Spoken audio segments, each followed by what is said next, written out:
એટલે કે એક વાત નિશ્ચિત છે કે સમાધાન તરફ બંને દેશો આગળ વધી રહ્યા છે। વચ્ચે કોઈ વિક્ષેપ નાખે, અચાનક મિસાઇલ છોડી દે, અચાનક બોમ્બમારો કરી દે અને તણખા જરી જાય, એ આખો ઘટનાક્રમ સમાંતર ચાલ્યા કરે છે। પણ સૌથી મહત્વની વાત એ છે કે જે મથામણ મહિનાઓથી ચાલી રહી હતી, જે મથામણ માટે થઈને 40 દિવસના યુદ્ધ પછી ઈરાન, અમેરિકા અને ઇઝરાયલ એક સીઝ ફાયર નામનું જે એમનું કથિત સમજૂતી ચાલે છે, કથિત એટલા માટે કહી રહ્યો છું કે આ સીઝ ફાયરમાં પણ લગાતાર યુદ્ધ જેવી સ્થિતિ રહી છે।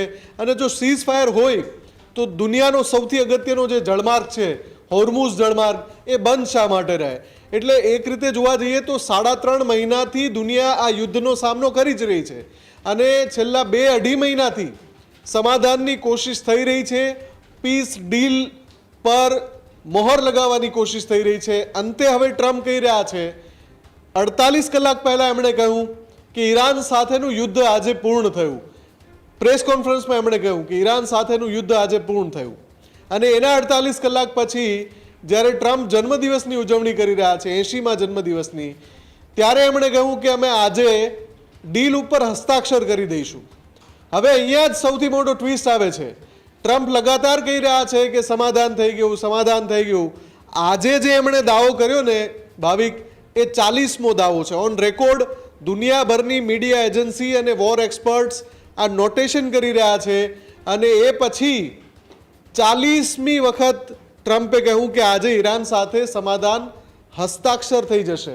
એટલે કે 40મો દાવો સાચો પડે છે કે નહીં એની ચર્ચા ચાલી રહી છે, ત્યાં ઈરાનનો જવાબ આવે છે।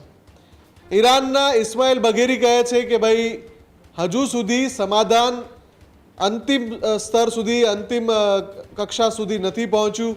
હજુ પણ કેટલાક મુદ્દાઓ છે જેની ચર્ચા ચાલી રહી છે, એના પછી અમે હસ્તાક્ષર કરીશું। પણ હસ્તાક્ષર કરીશું, ડીલ સાઇન થશે, એ ઈરાને પણ કહ્યું છે। એટલે અહીંયા એક તરફી નથી રહેવું હવે વાત।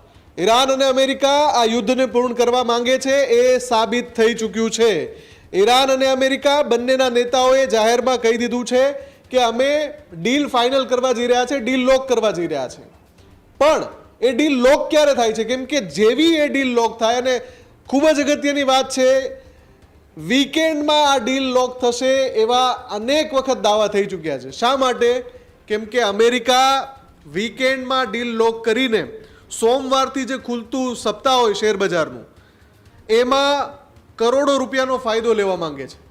આને કરોડો ડોલર પણ કહી શકશું આપણે। કરોડો ડોલરનો ફાયદો અમેરિકા લેવા માંગે છે।